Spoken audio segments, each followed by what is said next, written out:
A child carrying bucket to the water to go and fetch water, and that child started misbehaving. What happened? Somebody had dropped drug in the water they gave that child. Injectable drugs. You see them tattooing to cover up those spots that they inject themselves. And you feel, people will feel, oh, they are following the trend. No, they are using it as a cover-up. So when you begin to see people deviating from the normal, acting irrationally, and then trying to defend themselves by being easily irritable or hiding in the room. You see them carrying their phone. Before they would use their phone in the sitting room, but now they are going inside the rooms, hiding from parents, so that the parents will not even hear the discussions they are having with those people who are into drugs, their peers. So those are the telltale signs that one will notice, and you begin to suspect that this person is getting into addiction.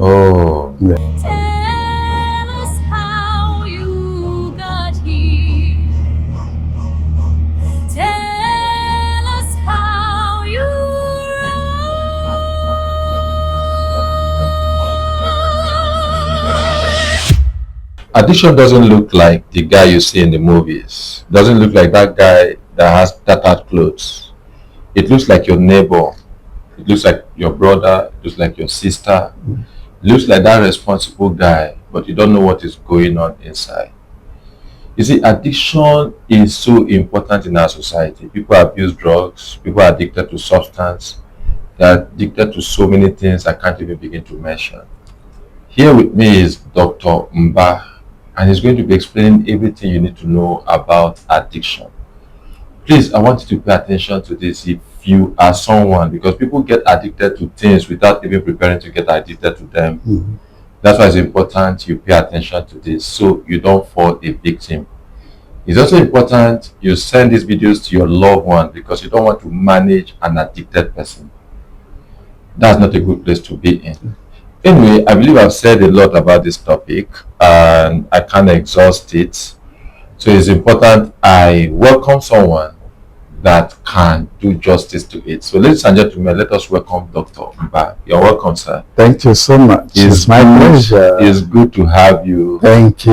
Yes, you're welcome. Welcome to our listeners. Yes, okay. All right. He just told you he's happy to be here. See, Doctor, I've been meaning to ask you this question. If addiction is sitting next to you, just the one I'm seated next to you now.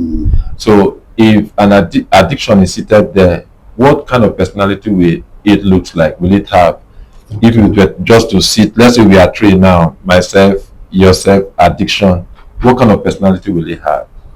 Addiction will have the personality of a sheep in wolf's clothing, if I may use that phrase.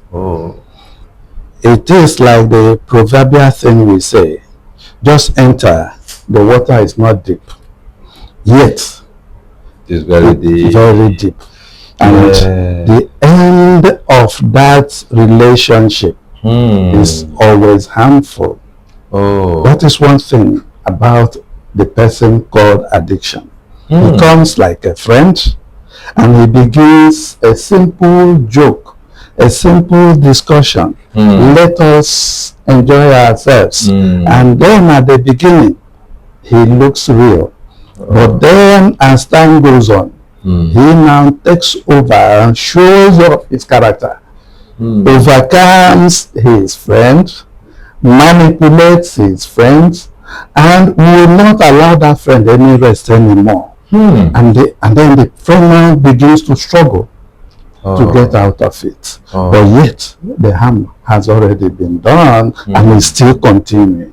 That is the man addiction. Well, I don't think anybody will better describe addiction like Dr. Mba has just done. And you see, you're a doctor of over 20 years, 25 years, and you've been a medical doctor. So that's why I'm asking you this question. What happened to the brain when someone is addicted? In fact, let me rephrase. What happened to the brain when someone start taking a substance, start abusing any substance, and when the person becomes addicted? Okay. What happens initially is that the person taking that substance has some fulfillment in taking it. There's a reward. Okay. And the brain is wired in such a situation that when one craves for something, you get it, you feel satisfied, you have it, and then in fact, it's not the first step that makes the person to become addicted. There are stages or processes that go on. What the brain does is to release a hormone we call dopamine. That is what makes the person feel fine and feel rewarded and happy and feel good. Then, as time goes on, the person started this journey as an experimentation. Let me say. Then he now, at the first instance, he gets a reward. He's happy for it. And then the next thing he does is to repeat it. And then in that repeating it, because he wants to feel that he wants to feel that way. The brain now recognizes that person enjoys that situation or that form of thing, relationship. The brain now begins to produce this hormone in excessive quantity. And that hormone now takes over that personality. That the person now moves into habit.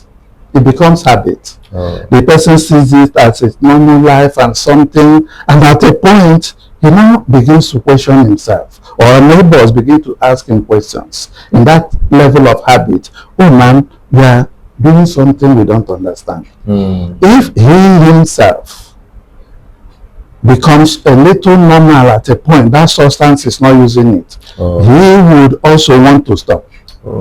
But at that level, he cannot stop because this thing has taken over his whole personality. It's just control now, the entire nervous system. Then now, at this point, the person is addicted. Even at some point, the person comes to his senses. He wants to get out of it, but no way. Withdrawal symptoms set in, and all those things recapture him back. That is what has happened to the brain. Instead of the brain accepting normal things that the person used to do before, the brain is now wired to accept this abnormality as normal, and that person now is trapped in. He can't get out of it anymore. Except help comes from outside. Okay. So the good thing is there's help, and I think we'll be looking at the help that can come from outside. Like doctor said, you've been working a lot with people that are addicted, and I want to thank you. I've seen a lot you've done. Thank you. And you see, Nigeria need people like you. Thank you. You know, so I call them the salt of the soil. You know, you're the one preserving Nigeria, you're the one preserving Africa, you're preserving the world. You see, when you look at this whole topic we are discussing about, I want us to look at, because you said something here, you said men and he, you know, but what about the women, the girls, you know, do they at some point also get involved in this whole substance abuse and eventually get addicted? Yes, Mr. Kelechi, they do.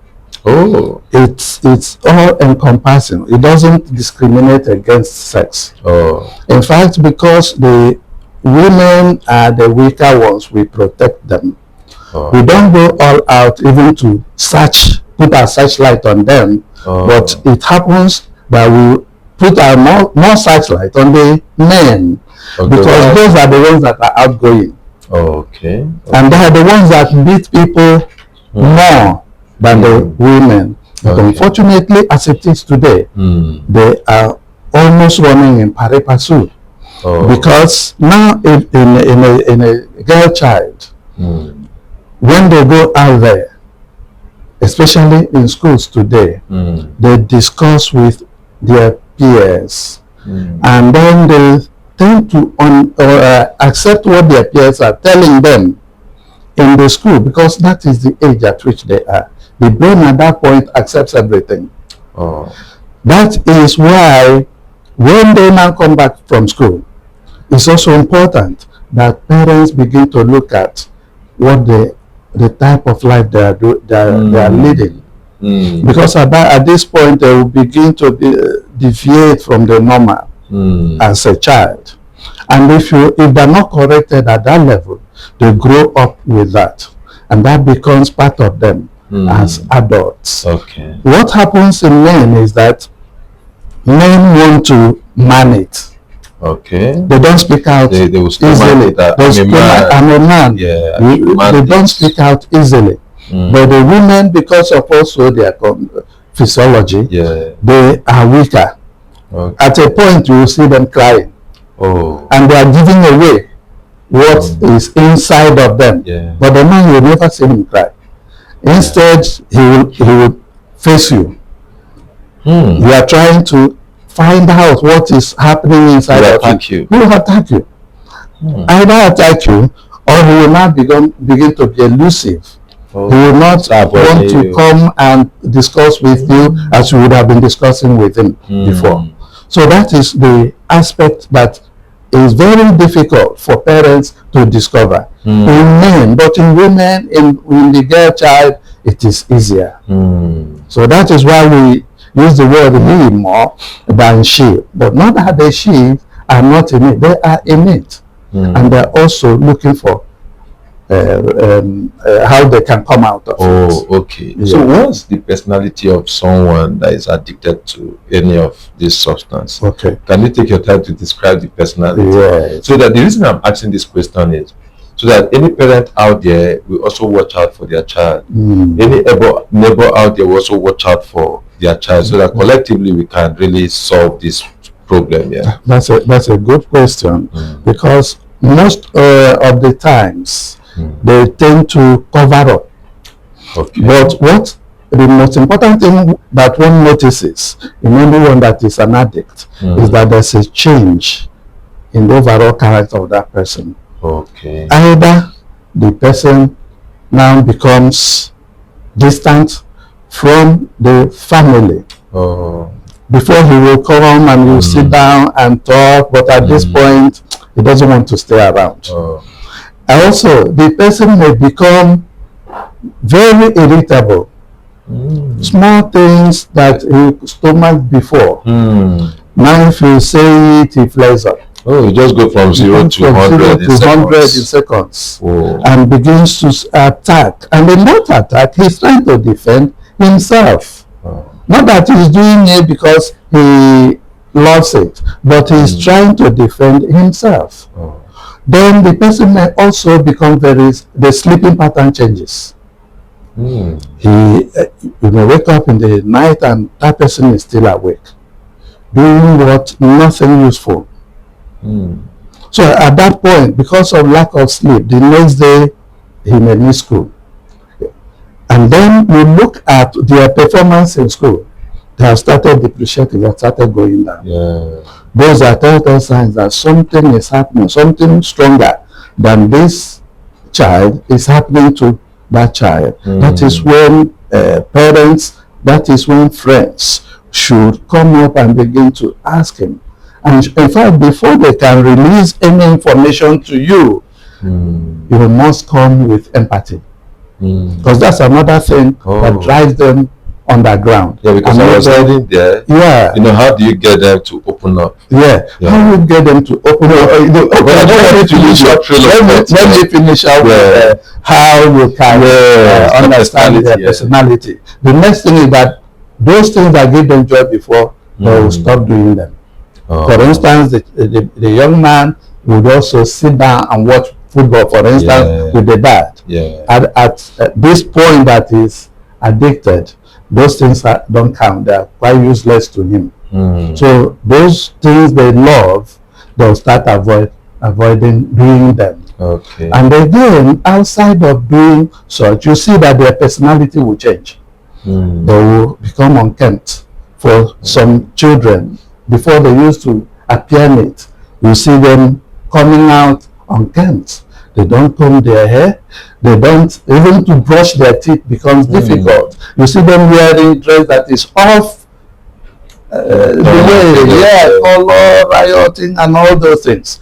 And beyond that, also for those elites, some of them that use injectable drugs, you see them tattooing to cover up those spots that they inject themselves. And people will feel, oh, they are following the trend. No, they are using it as a cover up. So when you begin to see people deviating from the normal, acting irrationally, and then trying to defend themselves by being easily irritable or hiding in the room. You see them carrying their phone. Before they would use their phone in the sitting room, but now they are going inside the rooms, hiding from parents, so that the parents will not even hear the discussions they're having with those people who are into drugs, their peers. So those are the telltale signs that one will notice, and you begin to suspect that this person is getting into addiction. Yes. Okay, thank you very much, doctor. And it's not like I'm an expert, but I also want to add a few things. You know, I'm putting on a short sleeve, right? So sometimes you don't see them with short sleeve, you see them with long. That's right. You know, they want to cover up every part of their body, and they can become withdrawn, you know, most of the time. And it's really sad, you know, for people that are managing, you know, their loved ones that are addicted to any substance. I asked you a question in the midst, yes, and I want to know, like, how do you get them to open up? Okay. If you're a parent, how do you get them to open up? If you're a friend, and then how do you get them to open up if you're a spouse? Okay. Yeah. How you get them to open up is first show them love, empathy. Don't go attacking them. No, just bring them to yourself. Tell them that you understand that they're going through something that is beyond them, and as a father, that why you are here is to protect them, is to redirect them, is to make their life better. And then when you now win over your confidence, they may start telling you, Daddy, I noticed this happen. I noticed that has happened to me. My friend, my peers, this is what they did to me. You don't start shouting, oh my God, because you will scare them. They will just shut down. You will shut, and they will shut down. You tell them, okay, now it is this way, don't worry, I will help you out. When they now know that you are there to help them, they will surely open up. But at the initial point, they may start denying. Even if they are denying, let it be. But still, continue to show them that you love them and you want them to be good, to live a good life and enjoy life. Okay. So because they're in their world, they think that they are enjoying. In that addiction mode, they think that they are enjoying. But it's a brief enjoyment for a time, and then the reality comes to them, and they want to get out of it. They can't get out of it. So it's something that is done with empathy, either as a friend, or as a parent, or as a spouse. Don't go attacking them. That is a very wrong way to approach it. So when you show them empathy, they will also realize that you want them to be. They will now start to open up to you. And you see, even in that their world, they show themselves love more than every other person. Tell me about it. Yes. In those places, even if you don't have money, the other person that has money will offer you the thing. Wow. And tell you, my friend, just have it. And because outside there, you are not seeing the dad, for instance, saying, oh, my boy, come and have this. Or the mom saying, oh, my boy, come and have this. Or a friend, come and have this. Or a spouse, oh, let us enjoy this. No. But in that their world, they show themselves love. That is why you see them. Sometimes they will leave house and go and stay with their peers. And it's true. It's true. It's true. I've seen this happen on campus, you know, and I guess I was lucky because I was almost a victim. So I lived alone. I think I was in 500 level then or so. Okay. And then there were these guys too. They had so many people in that apartment, and so they had a party. I didn't know. I don't want to say I was naive because I like not to think myself as like naive. And then something happened. They had a party and they had this. I don't want to call it drink, but it's a normal juice, like juice inside your normal container. Yes. But I didn't know they injected Something codeine inside it. Yeah. So it was supposed to be just normal juice. It just open and take. So outside of it was still sealed. And while I was taking it, at some point I started feeling this sensation. It was not reacting then, but there's this like cough syrup sensation. I was wondering, like, I checked the expiration date of what I was using. It was okay. Yeah. So after everything, I couldn't imagine what I felt. So, but now that you said, they move, they have a convoy, they have a group of people, they stay together, a communal relationship. Yes, I agree. And it must have cost them a fortune to put that in inside, but they offered it for me, just to me for free. So I think I also agree. So, but parents now, what should parents watch out for? When they see their kids in certain cycles. What kind of cycle? You see your child in that kind of cycle, like you say, yes, something could be happening in this cycle or within this group here. Yeah, that such cycle is simple to discover. Oh, because simple? Yes. Those groups, Yes, sir. they have a particular type of character. Oh.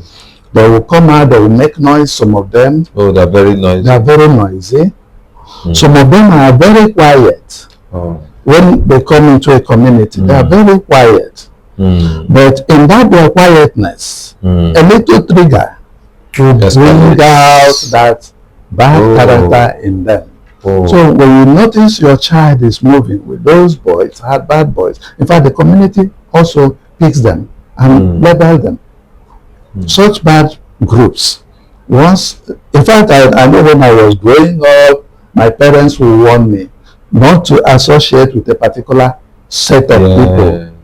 Because they also have discovered that there is something wrong with this group. So parents also should be able to be on the lookout for such association, such groups, and then be able also to guide their children not to associate, not to get into that association. Okay. In as much as you may not stop a child from playing with his peers. But then it's important that after that play, get close to your child to find out what really happened. If that child, if you have been a friend of that child, like I said earlier, that child will open up and tell you, that day, mommy, do you know what happened?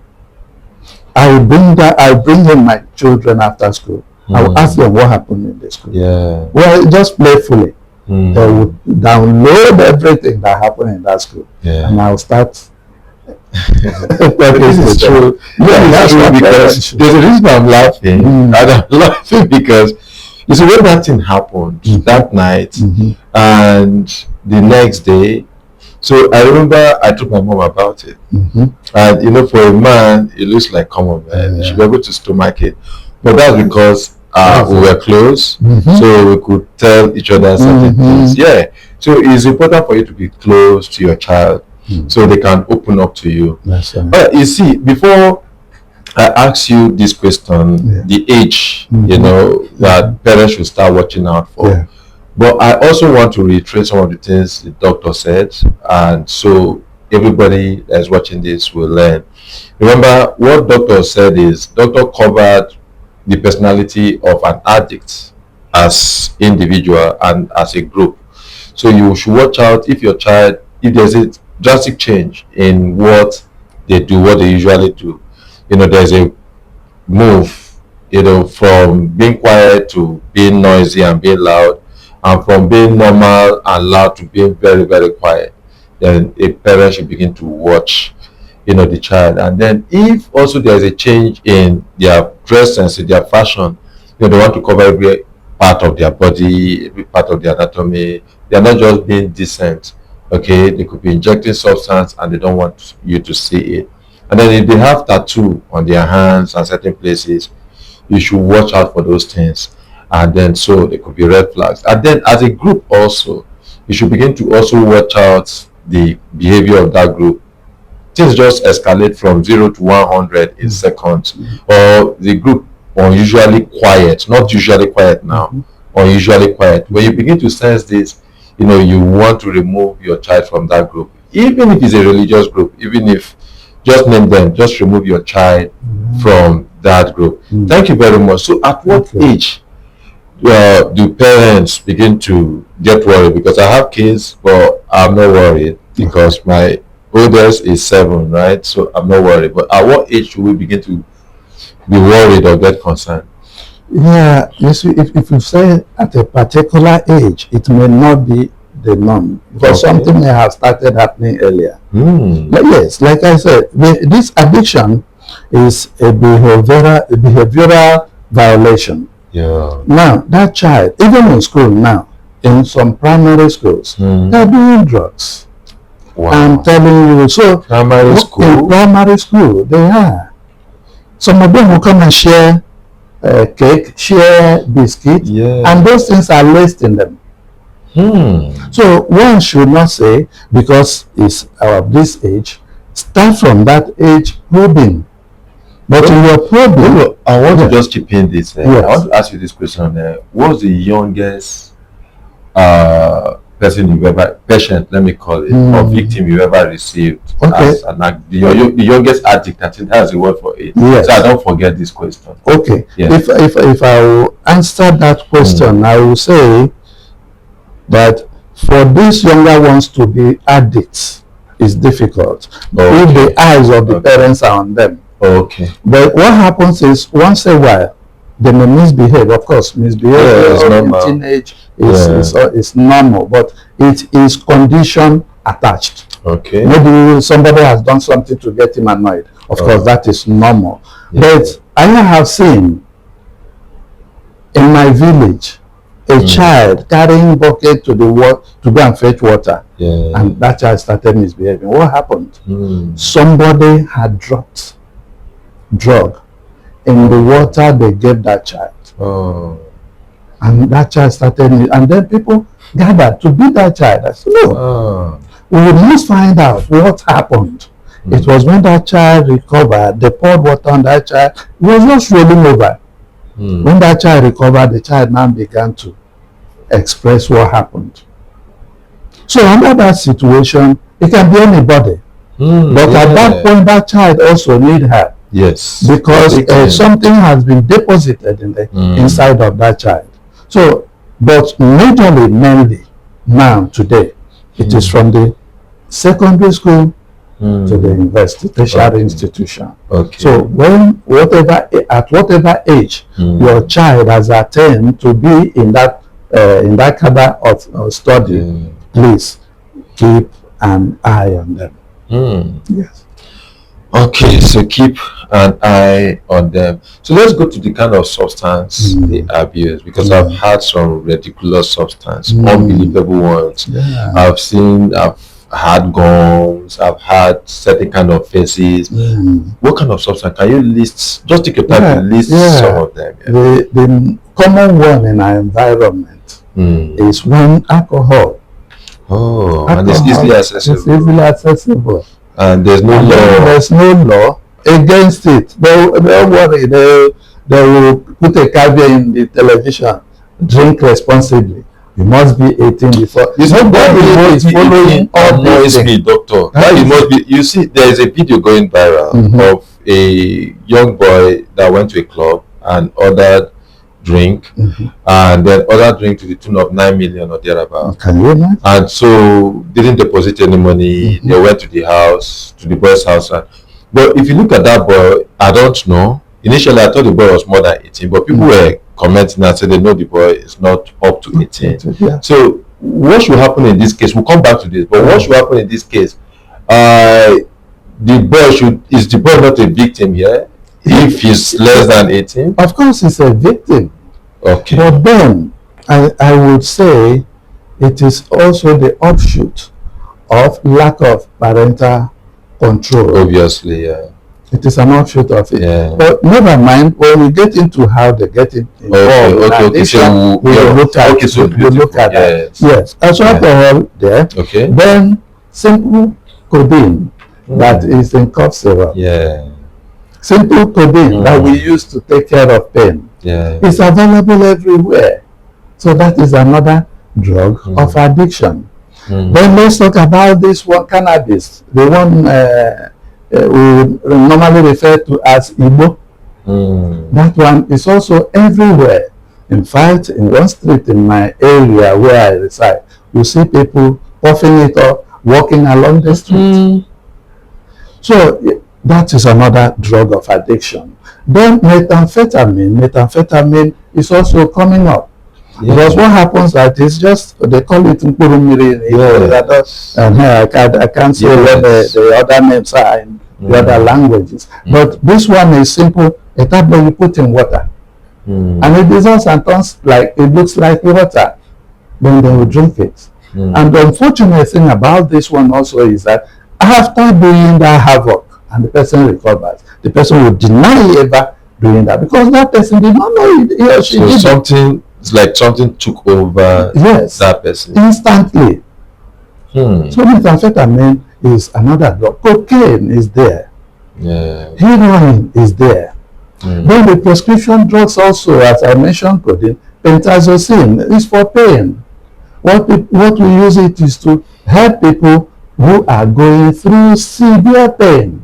But unfortunately, after coming out, they will find favor in it and begin to use it even on their own and become addicted. So these are the common drugs available. Tramadol also is there. Yeah. And it's cheap. It's available. Nobody is regulating it. They carry it. You see, I see places they carry these things as medicine. Yeah. They hawk it in the markets, yes. So in buses too, they hawk it. So I think we need to be more serious, especially the law enforcement agencies should come up and stop this. Yeah. In that street, I'm telling you, here in the heart of the city. Yes, I was coming to law enforcement. You see them line up, and you see people coming with luxurious cars, buying them and zooming off. Yeah, that's true. So it's so unfortunate. These are basically the drugs of addiction in the society today. I have many questions, even from what you just raised. Yes. I've seen people say crack. I've seen people say cocaine, and I've been wanting to know because they're all powder, and all. So what's the difference between crack and cocaine? Both the physical attribute of crack and that of cocaine, and the chemical attribute of composition. What happens is, even in this one they call crack, it's a combination of these addiction drugs. But it's also one they call cocktail, where they mix a lot of them. And these are people, because the ones they are using singly is no longer satisfying their desire, they have to go for this mixture. And these are the ones that take their life easily away from because they just unfortunately yes. So the cocaine, they sniff it. They crack, they can inject it. They mix it in maybe water and they inject. Some others, like this marijuana, most people don't smoke again. What they do is boil it and drink. What they do is use it to cook rice. It becomes part and parcel of the condiments for food. So there are several ways they take them, but unfortunately, it is the same harm that is causing in their bodies. Okay, this is a handful. It's a lot to process, but I just thought I should say this. The government, the law enforcement in particular, they need to be alive to some of their responsibilities. They are trying. I commend the NDLEA, to be honest. There's something I noticed on social media, and a lady recorded herself, and she was using marijuana, to cook, I think beans or something like that. And then people were just commenting. If you check the comment section, people were laughing and the likes. I said, shouldn't those people be arrested? And I know you are not. So maybe you bring NDLA here. I want to have them so we can ask certain questions to know if they have the mandate to arrest people from social media, because I believe they do. And they are influencing people also, because we have a lot of things on social media. They watch these videos and they just feel like it's normal to, when you're cooking beans, you add marijuana there. There's something an NDLA official said. He said it's better to take marijuana than to take Mporomiri. So was the people were criticizing this NDLA official, but of course I know that there's some sense in it. But why did he say that? As somebody that worked closely with these people and as a doctor. Yes, he's saying that based on his findings as per the after effect of taking these things. Okay. I don't think he's advocating that. No. He was never advocating. But I think he was trying to compare the effect after taking these things. Yes. Like I told you, that Nkurumi, once people, that methamphetamine, once people take it, they lose control totally. Okay. And they can do anything. At that point, that it is they are under the influence. Even if you tell them to stab themselves, they will do that. Whoa. They won't feel the pain even after doing that. Until that thing wears off. So I think that is why he is saying that. And the damage also this methamphetamine does to the systems in the body is more than taking that marijuana. It affects the whole gamut of the system and cause damages inside. So I think that is the reason he was saying that. And also let me say here, NDLA is doing great. They are trying their best. I know. But the thing is, those people bringing in these drugs, they have found a way of covering them up. Yes, they concealing, so that NDLA will not find out. But NDLA cannot just go out for these small ones, because they are not the major source of these things. What NDLA has done now is that these small ones, when they are picked, they are rehabilitated. Instead of criminalizing them. The people that are actually being criminalized now are the sponsors, the barons. But these small ones that are outside there, they themselves don't even understand the damage they're doing. For them, they are thinking, oh, it's a source of livelihood for me. And then they will go ahead to distribute it. But unfortunately, we don't have enough detox rehabilitation centers in this country. That is why the hand of NDLA is full. In their rehabilitation camp in Abuja here, for instance, how many people are they taking in? They don't have that number to take in. And also the rehabilitation centers outside, both public and other private rehabilitation centers, they don't have enough space for these people. So that is why they are so handicapped. When they see those videos, they may not be able to apprehend such people. Yes. But what happens is they have a helpline that people can call in. Those who have relatives who they want to get out of this drug addiction, you can call in there and they will render help. Okay, you have the helpline here? Yes, I have the helpline. So fine. We are going to call, we are going to do this, or even in the comment section, we are going to have the helpline. So that will even lead me to this question I want to ask you. Like, what should parents do when they notice this kind of misbehavior in their child? Parents need to be calm, because what overtakes them is fear. They have seen people who are addicted and they are ending. So they wouldn't want that to happen to their words or their children. So the first thing that wells up in them is fear. And in that mode, they will begin to lash at these people, their children. And that lashing will drive them further away. So parents, once you discover that your child is into this, calm down, seek for help for that child. Because at that point, that child cannot help himself or herself anymore. So it's useless just talking to It's them useless or talking getting to them. angry, getting mad. It's not going to help it. It's not going to help anywhere, because getting angry will worsen the situation. Wow. Because they will begin to see you as somebody who doesn't love them. And they will run to their colleagues who they now have found as lovers. So parents should just calm down, tell the children, I love you. I want to help you out. Please tell me, what is the problem? And you see, some of them also, parents, think that this is something that the person can just say, I don't want to do it, and stop doing. No. It's not possible. It's not possible. That person needs external help.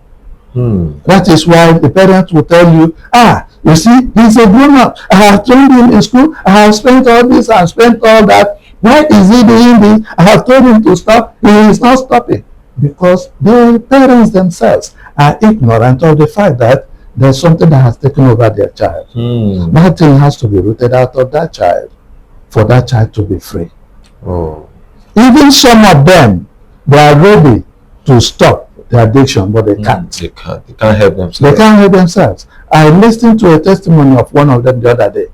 He said, okay, he had a God spirit in him. He discovered that if he continues like this, he's going to die a terrible death, and in the end, he's going to suffer in hell, because he believes in that. Now, he pleaded with God to heal him. And then the healing was not coming. He went into taking more and took overdose and passed out. It was when he recovered from that passing out that he was not able to voice out to people. And it was at that point when friends came, real friends, not the colleagues, came, and then he now opened up to them. I've been trying to get out of this addiction, but it hasn't happened. I've prayed to God. I've done all I could do, but it's not happening until he was directed to NDLEA. And it was NDLEA, the thought center, that helped him out. So they will not be arrested? No. Once you report yourself, nobody arrests you.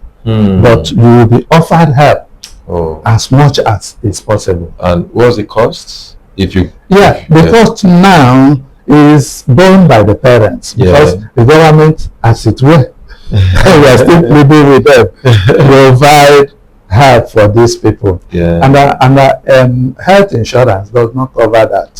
So it's quite difficult. It's quite difficult for parents. But then it is something they can overcome as long as they go to the right place where their children will be delivered and then recovered. Yes. All right. So it's good to approach any NDLEA near you. Apart from them too, there are other places too. I know Family Worship Center, the one in Uye, they have something like that.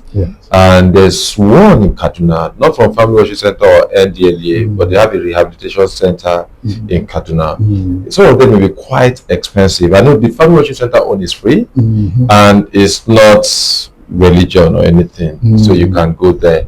There's one in Kaduna that is a bit pricey, but I've seen results. I've seen someone, I think that one even to the point of madness, so they also work with such people. So I thank you very much. Let me just say something here as pertaining to detox and rehab centers. Now, in those places, what is done is to take this child out of that substance that has caused the addiction. It doesn't stop there. Unfortunately, what we have discovered is that there are up to 70% of relapses. And because of that, many parents would not want to take their child anymore back to rehab centers. But you see, relapse is a journey, it's part of the process of recovery. But unfortunately, after the detox and rehab activities, there should be an added recovery management. That added recovery management may not involve doctors as it were.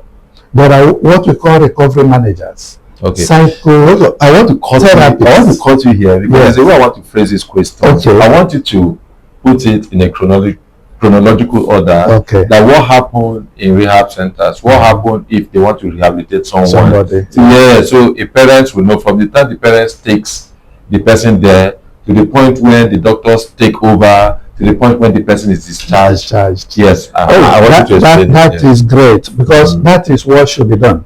Okay. Now, from the point that the person is discovered to the place of rehabilitation. Yeah. At that place of rehabilitation, documentation should be done properly. Okay.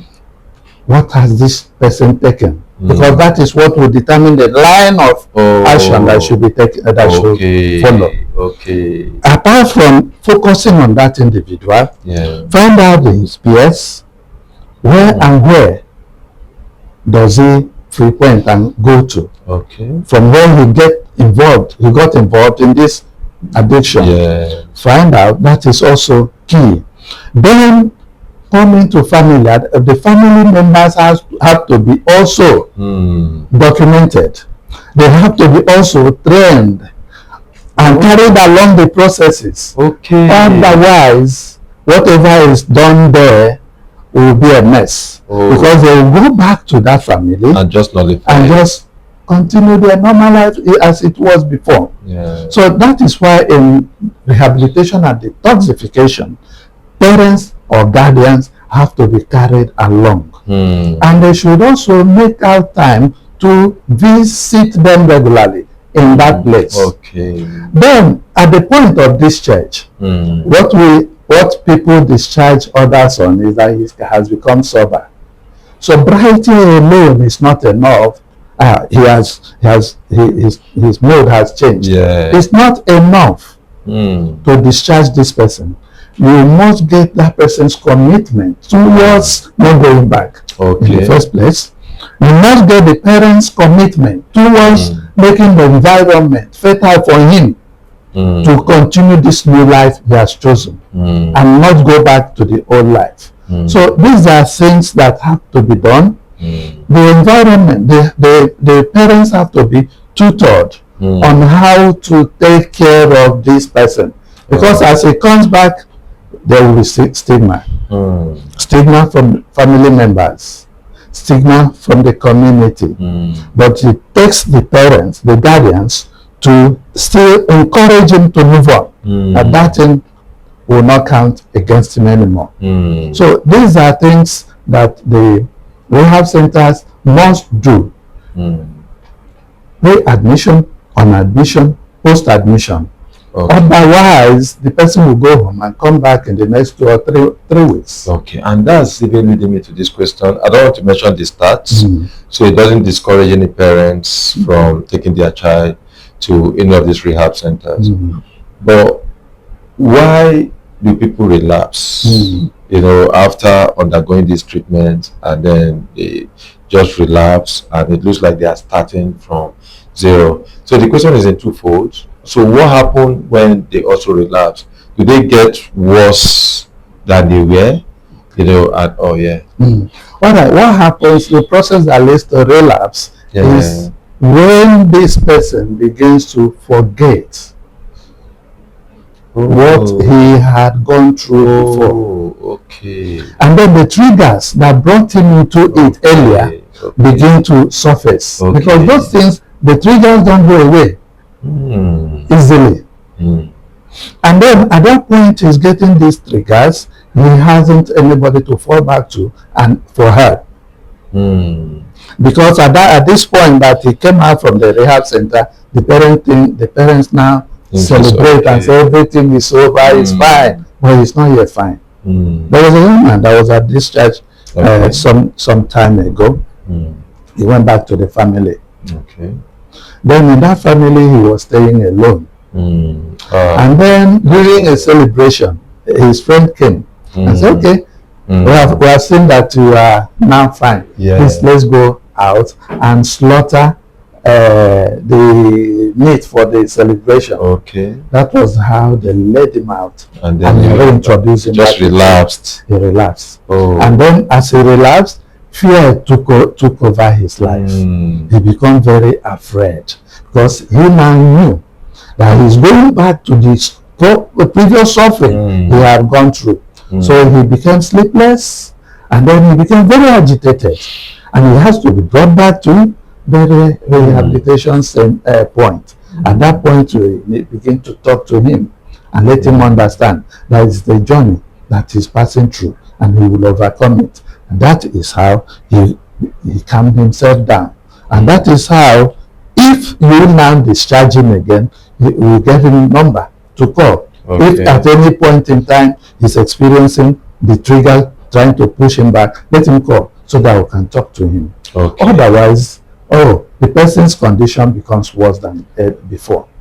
It becomes worse than before, because at this point he doesn't know who to fall back to. He's on his own, because he doesn't want the parents to spike him and say, okay, we have spent that much in that rehabilitation, and then you are taking us back. And now you are taking us back there. Then you are on your own. And some people, some parents, it happened that way. Go and find yourself. Go and find your life. Give up on their child. They will give up on them, and that child will be driven out of the house. That is how they will be roaming the streets, and eventually they become quite psychotic, mad, and then they are lost. Okay, doctor, there's this thing I noticed when I was in school. I had this friend, and then he smokes, and at some point I think went to 100 level or so.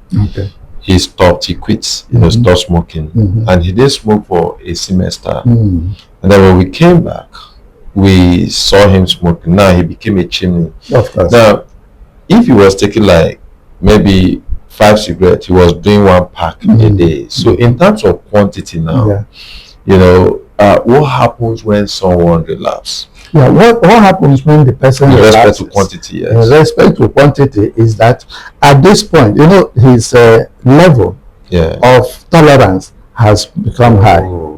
It has become high. So at this point, it's relapsing.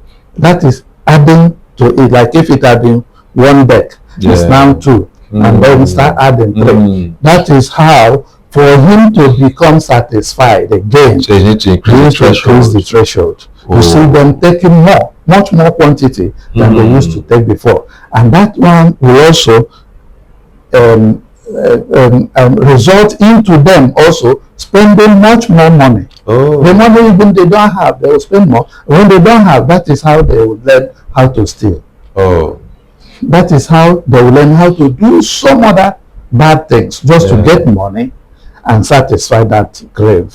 In fact, we have seen situations where these boys, the parents are thought they have recovered and they are home, and they now furnish them with cars and all those things. They move out with those cars and go to where they are doing addiction because they don't have money. The parents have also become sober. They now will demand for money. They'll tell them, please wait. Or at the early part of the month, they'll give them a stipend to manage. But then when I got exhausted, they carry that car key to the addiction center, drop it, and tell them to give them what they needed. Yes, I've seen it. You see, you're in Metama here, just back of that street. I don't want to mention names so parents don't get worried, right? But back of that street, it happens. You see the street kids, they come down there, they come with G-Wagon, particulars, AMG, different kind of cars, and they drop it there. They drop it in this popular place, certain places, and they want, just give me this. Sometimes they come with their dad Rolex, different kind of watches, gold, and they just drop it there. And you see, to make this thing worse, we have business people too that they have their business around that place too. So the moment they come there and say, they see them. So when they see them with maybe a bag or something, they just come, approach them. They approach them. And before you know it, they buy those things at a ridiculously cheap price.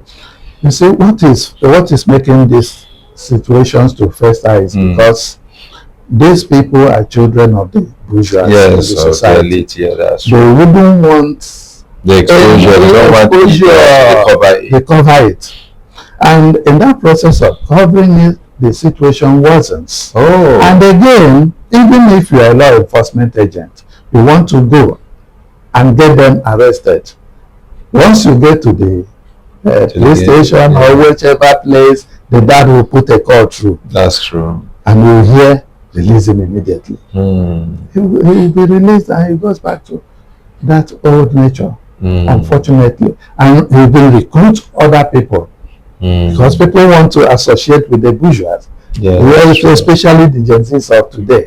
So they will circle around them and they will tell them, do you know, my dad gives me this, gives me that, let us go and enjoy ourselves. And through that enjoyment, those people are also trapped into that same addiction, unfortunately. Yeah, it's quite unfortunate. And you see, but we've looked at drugs, right?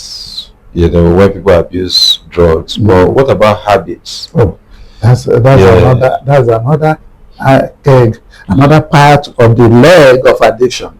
Oh, habit itself stems from that process that leads to addiction too. The man tries a particular pattern of lifestyle, finds it sweet, gets involved in it, and then it becomes impossible for him to get out of it. There's behavioral addiction, the way the people behave.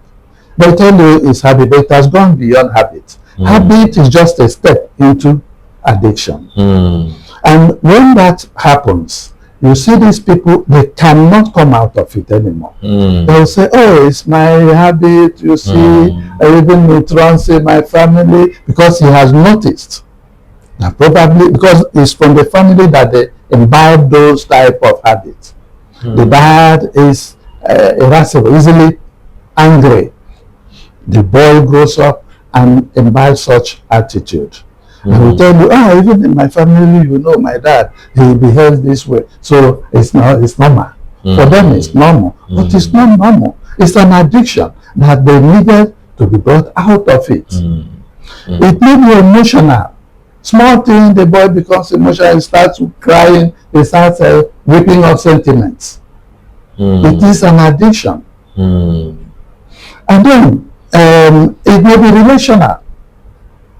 The boy has seen a girl he wants to marry, and he gets addicted to her. Relational addiction. Oh. That the parents are telling him or her, see, where you are going, I know that family, it's not good for you to tell you about his or her dead body. It is an addiction that needs, that those such people need help. But unfortunately, in our environment, we don't see those things as such. We see them as being normal. And again, also, I pity people because many people don't even know where to go and seek for help. And that is where, or that is the reason that they will now bring in one form of, in the prayer warrior or deliverance people. They will come and do certain things in the family. They want the family to come out of this mess, and yet it will not result into solution. Or they will bring in the other religion, the imams, they come and do certain things, and yet those things are not taken away because the root cause has not been properly analyzed, has not been, the process of getting out of it has not been followed properly. So there are addictions beyond drugs, and those addictions are relationship addiction, emotional addiction, behavioral addiction, even success addiction. Success itself can become an addiction. You see, we hear stories of people collapsing in their workplace and dying. It's success addiction. The man has attained that position. He wouldn't want another person to come into it. You see them sleeping inside their office. Looking at files, numerous files. Hiding some of them to themselves. Because they don't want anybody to take over from them. It's success addiction. Yes, I agree with you. You continue. Yes. But, you know, when you said this success addiction, a lot of people will be like, now, if I want to be addicted to anything, I want to be addicted to success. It looks good. It looks like something your favorite motivational speaker will tell you. But something happened recently when you look at this player from Denmark, this Danish guy, this Christian Eriksen, you see he had heart attack on the pitch the first time, and something happened, you know, and then he was playing for his national team. It happened again. So after the whole rehabilitation, we were shocked just a couple of days ago during this World Cup, and they say he wants to come back to play football. How bad? Yes. How can you come back to play football after everything that happened? So you just explained it. If you have somebody like that, I think he should be treated. It should. You see, people were saying something. They said, "Look, you are selfish." In fact, I am guilty of that. I felt like he should have considered his family, considered his wife and kids, that we miss him if they lose him. But now I know something that, look, it could also be success addiction. So I'm not seeing him as a victim. Actually, I see someone that is addicted to marijuana. That is correct. They are all in the same line. Whoa. And they needed that rehabilitation and recovery. So, but which one is easier to get over with? I mean, someone that is addicted to drugs, and someone that is addicted to this behavioral issue. Yeah, the behavioral issue is easier because at this level, the dopamine in the brain has not been, or the brain has not been wired has not been activated to that extreme level.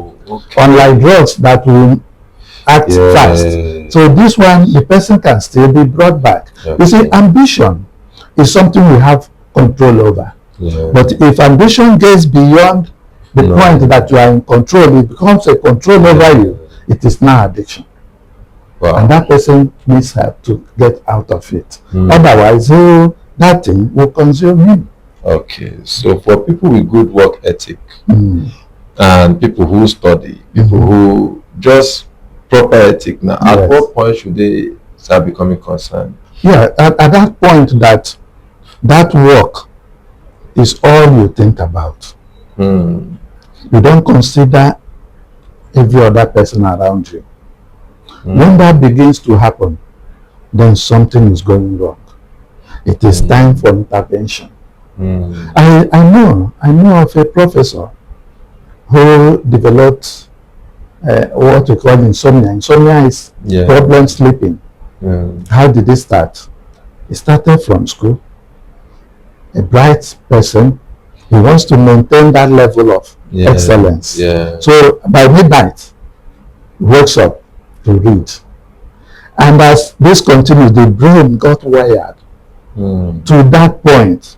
Even if he or she is not reading, at that particular time of the night, something wakes him up. And he stays on till morning.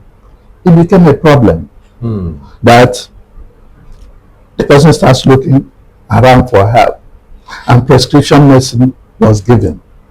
At a point, it was given relief. After that, there was no relief. What we call tachyphylaxis. That drug can no longer work in that brain. So it becomes a serious problem. But that person has achieved the success up to the professorial level. But now there's a bigger problem than ignorance. That's possible. Yes. So at that level, that you now say that your work or your academics is taking over you. That is the point. At that point, you need to seek for help from the professionals. So I think if I want to analyze what you just said, there is normal, you know, and then there is obsession, which I think, you know, people should be obsessed to a level in whatever they want to a manageable level. People should be obsessed. And then there is addiction to that pursuit. It's a good way to look at it, because I've never seen it from that angle. When I see people with crazy work ethic, I admire them, but sometimes too they probably need help. You know. So, but what's the relationship between addiction and insomnia? Like, the relationship is this: that person, the brain has been wired to accept that only that substance can quieten that person's life. So any other thing outside that will not work. Mm. And then how insomnia or lack of sleep comes in is the person becomes frustrated at that level. Mm. He or she has now noticed that he can't do without this thing. Mm. So he begin to query himself subconsciously. Oh. And then at night, because it's not something he will be taking overnight. Most of them, they take it in the day to keep active. Oh. So at night, when this thing wears out, it's no longer there to quieten him. Sleep itself will not come. Oh. And at that point, he begins to wonder, what is happening to me? He doesn't now understand the nature of his body. So because of that wondering, he becomes anxious. And anxious leads to fear. Yeah. He becomes afraid. And then he will now start thinking, oh, what will happen to me tomorrow?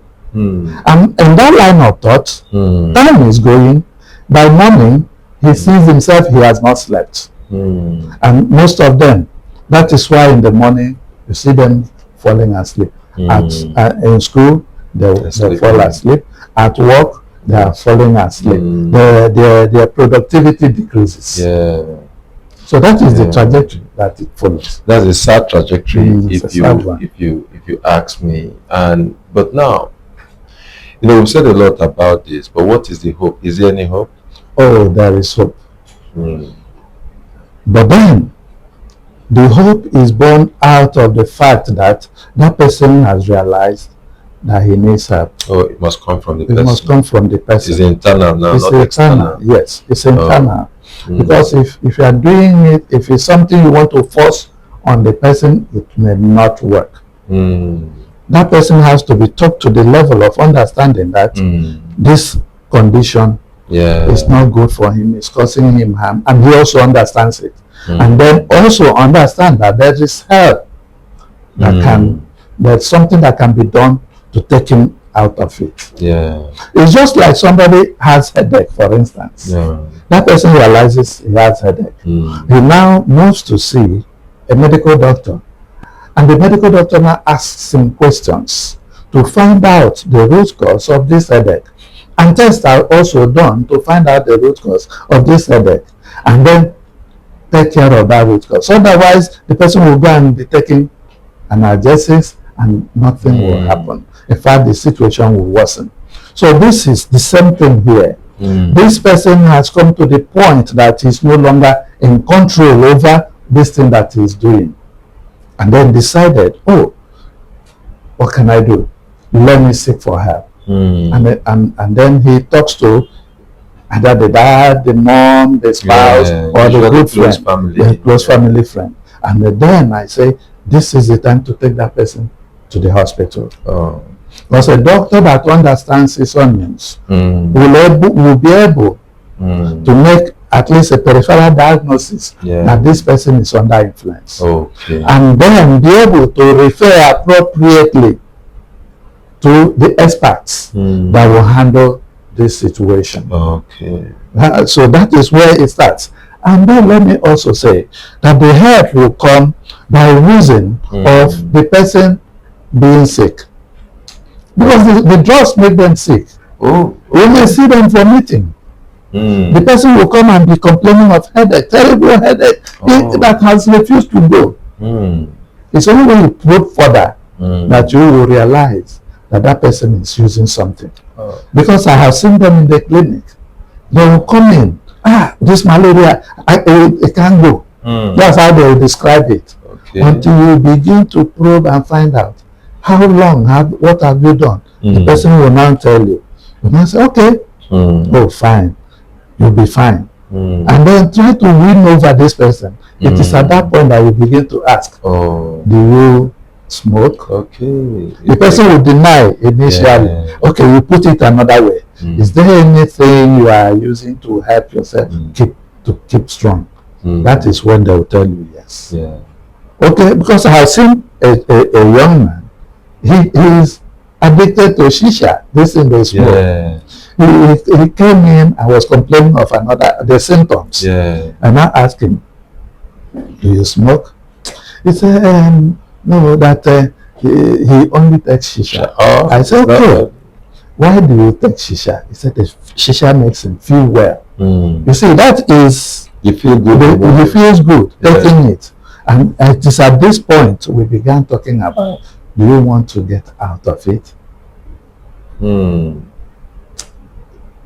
One told me no. What? He said no. What's this I reason? said, why don't you want? He said it is something that helps him do his work. Wow. Of course, this is a story. Yes, real life This is a story. story, real life story. But until you now make the person understand the harm that is happening internally in his body, Yeah. it is at that point the person will say, okay, if there is help, I want to. Mm. So can you tell us some of the harm that is happening internally? Okay. Because we've seen the external harm, damage and all. But what about the internal one? Okay, the harm that happens internally is that some of these things make them to become very hungry, glutonic, and they become gluttons. They will eat all sorts of food, all sorts of things, And gain weight? Oh. And having gained this weight, the problem of obesity starts manifesting. It may be diabetes now. It may be high blood pressure. It may be a heart-related problem.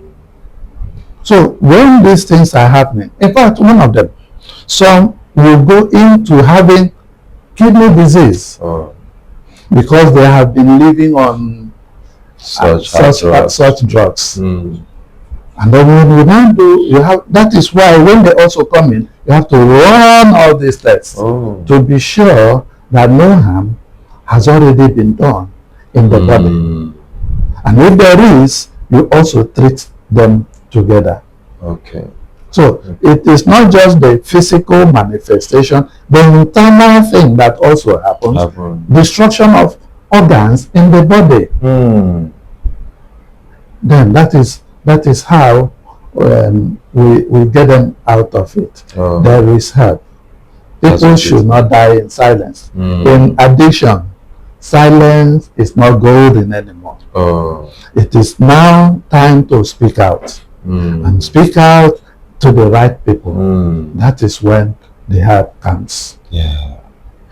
Wow, Doctor, you've been of immense blessing to this topic, because a lot of us have made serious mistakes before, to be very honest. I've had someone, while I was in school, because that's the time I came in contact with so many people that are abusing substance. But in my place of work, I don't seem to see them. But I'll just, why are you taking this? Just stop. Just stop. And at some point you just find out that this person is avoiding you. And it is, I could have done better, maybe talk to them, in a friendlier way. I wasn't, but a lot of people should have done better. And I've seen parents too, they just attack the character of the child. So I think we all know better now, including myself. We learn every day, and I just learn a lot. But one of the things I want you to go home with, if you have a loved one that is abusing anything, is there is hope. Yes. Okay, so we're going to be dropping the number on the comment section, and at the same time too, you are also expected to ask any questions on the comment section. So some of these questions I will also patch it across to him so he can respond to them. So Doctor, we're calling you Doctor. I also want you to introduce yourself so people get to know you. But when you've done so, and if anybody wants to walk on your shoes, want to be like you, so what career path should they take? Yes, thank you. All right, I am Dr. Mba Ogele Onyekwere. I'm a general practitioner, and I also get into restorative health. The path the person can walk through is you first and foremost become a general practitioner. And then you develop passion, love to see your patients get well. And when you do, you need to read more further. Okay. Because it doesn't stop there. Any doctor that is not reading to catch up with current trends is no longer going to be a proper doctor. Yeah. So the step to take is be a general practitioner first, then choose to be a restorative health practitioner. And that's where you will do what we are doing and being happy for it. Yeah, and doctor is just putting it mildly. So let's take it down a bit. Secondary school, your biology, your physics, your chemistry, and your mathematics. So a young guy learning this, you need to take them seriously. And you see, where I met doctor, where I invited doctor, actually we've met before, but where I invited him to this show, I was just hearing consultant. I was here, doctor, from there I learned that you have your niche, and then you can have a micro niche. Yeah, you can see someone is a pediatrician, and then you see someone is it natal, whatever. Natal pediatrician. I've never heard of those things before, and I just saw you in that circle, and then to have someone like you with huge experience in this place, it shows, the importance you attach to what you do. I just want to say, I don't know where the universe will get this from, but may God bless you. Thank you so much for being here. As you all know, we are pulling the curtain on today's program.